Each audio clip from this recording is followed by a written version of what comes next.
ದೇವೇಗೌಡ ಜೊತೆ ಮಾತಾಡಿದ್ರೆ ಆತಂಕ ಸ್ವಲ್ಪ ಆ ರೀತಿ ಕಾಣಿಸ್ತು ನನಗೆ. ಅವರು ಮಾತಿನಲ್ಲೇ ನನಗೆ ಅನ್ನಿಸ್ತು. ಸ್ವಲ್ಪ ನ್ಯಾಚುರಲಿ ಅವರ ಫ್ಯಾಮಿಲಿ ಎಲ್ಲ ಹೋಗಿದ್ದಾರೆ. ಅವರೇನೋ ಸೌತ್ ಆಫ್ರಿಕಾಗೋ ಎಲ್ಲ ಹೋಗಿದ್ರಂತೆ. ವಾಪಸ್ ಬರುವಾಗ ವಯಾ ದುಬೈ ಬರ್ತದೆ ಅಂತ ಆ ಥರ ಆಗಿದೆ ಅಂತ.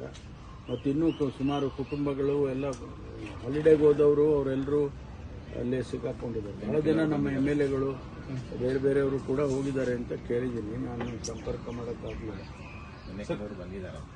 ಈ ಕಮಣ್ಣಿ ಅವರು ತೀರ್ಕೊಂಡ್ರಲ್ಲ ಸರ್, ಅವ್ರ ಪರವಾಗಿ ಹೋರಾಟಗಳಾಯಿತು ಒಂದಷ್ಟು ರಾಜ್ಯದಲ್ಲೂ ಕೂಡ. ಗೃಹಗಳ ಕೇಂದ್ರ ಗೃಹ ಇಲಾಖೆಯನ್ನು ಸೂಚನೆ ಕೊಟ್ಟಿದೆ ಆ ಹೋರಾಟ ಮಾಡೋರ ಮೇಲೆ ಒಂದಷ್ಟು ಕಣ್ಣಿಡಿ ಅನ್ನುವಂಥದ್ದು. ಪ್ರಚೋದನಾತ್ಮಕ ಭಾಷಣಗಳು ಸೇರಿದಂತೆ ನನಗೆ ಮಾಹಿತಿ ಇಲ್ಲ. ಚೀಫ್ ಸೆಕ್ರೆಟರಿ ಅವರಿಗೆ ಏನಾದರೂ ಬಂದಿರಬೇಕು, ಇಲ್ಲ ಗೃಹ ಇಲಾಖೆಯಿಂದ ಡೈರೆಕ್ಟ್ ಆಗಿ DGಗಳಿಗೆ ಬರೆಯೋದು ಆ ರೀತಿ ಬರೆಯೋದಿಲ್ಲ. ಸಂಭಾವ್ಯ ಹಿಂಸಾತ್ಮಕ ಆ ಥರ ಏನಾದರೂ ಬಂದಿದ್ರೆ ನನ್ನ ಗಮನಕ್ಕೆ ತಂದೆ ತರ್ತಾರೆ. ನಮ್ಮ DG ಅವರು ನನ್ನ ಗಮನಕ್ಕೆ ತರ್ತಾರೆ. ಇಲ್ಲಿವರೆಗೂ ನನಗೆ ಅದು ಆ ರೀತಿ ಇಲ್ಲ. ನನ್ನ ಹತ್ರ ಯಾವುದನ್ನು ಚರ್ಚೆ ಮಾಡಿಲ್ಲ DG ಅವರು ಆ ವಿಷಯದಲ್ಲಿ. ನಾನು ಮಾಧ್ಯಮದಲ್ಲಿ ನೋಡಿದೆ, ಯಾರ್ಯಾರು ಅವರಿಗೆಲ್ಲ ಪರವಾಗಿ ಇದು ಮಾಡ್ತಾರೆ ಅಂತವ್ರ ಮೇಲೆ ನಿಗಾ ಇಡಿ ಅಂತ ಬಂದಿದೆ ಅಂತ ಪತ್ರಿಕೆಯಲ್ಲಿ ನೋಡಿದೆ. ನನ್ನ DG ಅವರು ನನಗೆ ಮಾತನಾಡಿಲ್ಲ ಈ ವಿಷಯದಲ್ಲಿ. ನೀವೇನು ಸೂಚನೆ ಕೊಟ್ಟಿದ್ದಾರೆ ಸರ್ ಈ ವಿಚಾರವಾಗಿ ಗಮನ ಇಡೋಕ್ಕೆ? ಇಲ್ಲ, ನಮಗೇನು ಆ ಥರದ್ದು ಸನ್ನಿವೇಶಗಳೇನು ನಮ್ಗೆ ಆ ಥರ ಕಂಡಿಲ್ಲ.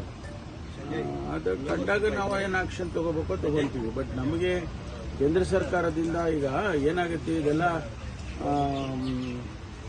ರಾಜನೀತಿಗಳು ಇಂಟರ್ನ್ಯಾಷನಲ್ ಲೆವೆಲ್ನಲ್ಲಿ ಆಗುವಂಥ ರಾಜನೀತಿಗಳು. ಆ ಆಧಾರದ ಮೇಲೆ ಅವರು ಕೇಂದ್ರ ಸರ್ಕಾರ ರಾಜ್ಯಗಳಿಗೆ ತಿಳಿಸುತ್ತೆ.